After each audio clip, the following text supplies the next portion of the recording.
Pape Clément. Je vous souhaite la bienvenue dans nos chais. La première récolte du château date de 1250. 2019 est donc la 769e récolte produite ici sur la propriété. Alors, le vignoble a évolué. Aujourd'hui, il s'étend sur une superficie de 84 hectares de Pessac-Léognan et 30 hectares de graves. La superficie produite en rouge en Pessac-Léognan est de 66 hectares et en blanc de 18 hectares. Ces vignes s'étendent sur les communes de Pessac, Gradignan, Léognan et Martillac. Elles sont principalement situées sur des terroirs de graves, mêlés avec plus ou moins d'argile ou de sable, donc des terroirs particulièrement propices à la production de jolis cabernets. Et de manière atypique, on retrouve à Pessac un terroir à dominante d'argile. Donc ce sont des sols plus frais, plus humides, qui permettent de produire d'excellents merlots et de très grands vins blancs.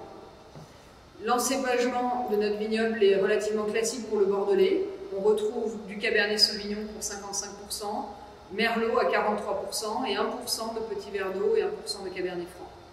En blanc, l'encépagement est de 70% Sauvignon blanc, 20% Sémillon, 9% Sauvignon gris et 1% de Muscadet. On espérait cette année en neuf nous porter chance, et ce fut le cas avec ce millésime 2019 particulièrement prometteur. Après un hiver plutôt sec et doux, la vigne débourra précocement. À Pessac, le débourrement a commencé le 25 mars, soit 5 jours avant les moyennes, ce qui est très tôt. Ensuite, le printemps fut plutôt assez humide et frais, donc la vigne a perdu l'avance qu'elle avait réussi à acquérir. Par contre, heureusement, comme à Pessac, on est sur un terroir qui est parmi les plus précoces de l'appellation, la vigne a commencé à fleurir à partir du 24 mai et on a pu bénéficier du beau temps des derniers jours de mai pour pouvoir fleurir dans de bonnes conditions et éviter la coulure. La rupture entre ce printemps frais et humide et l'été qui fut sec, ensoleillé et doux, même chaud, se fit le 21 juin. C'est vraiment une date qui marque le début d'une période chaude et durable, ce qui a permis d'accélérer la pousse et surtout une synthèse précoce des polyphénols, ce qui est toujours gage de qualité.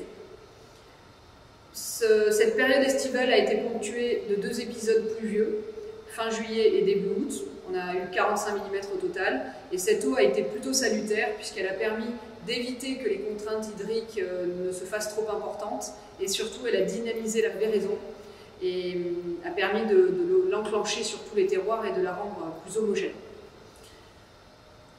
La maturation s'est faite en 2 périodes. Un premier temps chaud, sec, qui a produit des petites baies très concentrées. Donc on a obtenu des vins blancs et des vins rouges très riches, très aromatiques, et surtout avec des teneurs en polyphénol et en anthocyanes parmi les plus élevées de ces 20 derniers millésimes. Et ensuite, il y a eu une deuxième période de maturation à partir du 21 septembre, où les conditions étaient plus fraîches, légèrement plus humides. Et donc là, ça a plutôt favorisé une fin de maturation douce, une fragilisation des pellicules. L'abaissement des températures a permis de préserver toute la fraîcheur aromatique de nos raisins. Et surtout, on a abaissé aussi nos concentrations en sucre, et donné des vins plus légers. Et donc, ce sont les blancs et les merlots qui ont été produits durant la phase de maturation numéro 1, donc chaude. Donc là, ça a donné lieu à des mous très riches, à des merlots très expressifs, avec beaucoup de matière, de puissance, tandis que les cabernets, eux, sont plutôt sur la tension, la longueur et la fraîcheur. Et finalement, c'est très bénéfique. Cette fraîcheur est très appréciable puisqu'elle permet de tempérer la robustesse de nos merlots. Les belles conditions climatiques de septembre nous ont laissé carte blanche dans le choix des dates de récolte, aussi bien en blanc qu'en rouge. Et l'état sanitaire fut irréprochable.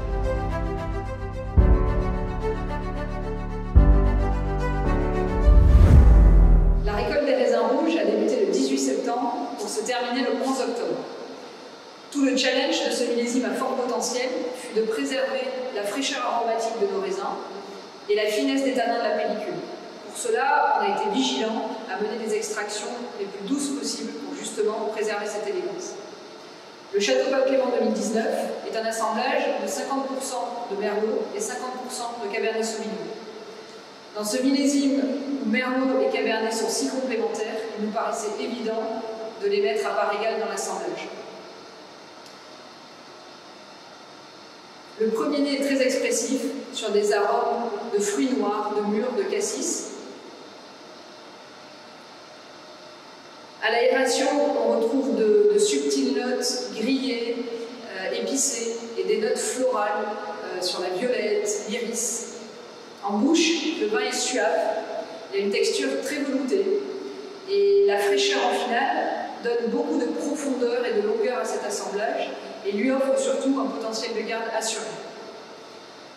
À n'en pas douter, 2019 sera dans la lignée des grands millésimes de ce début de siècle.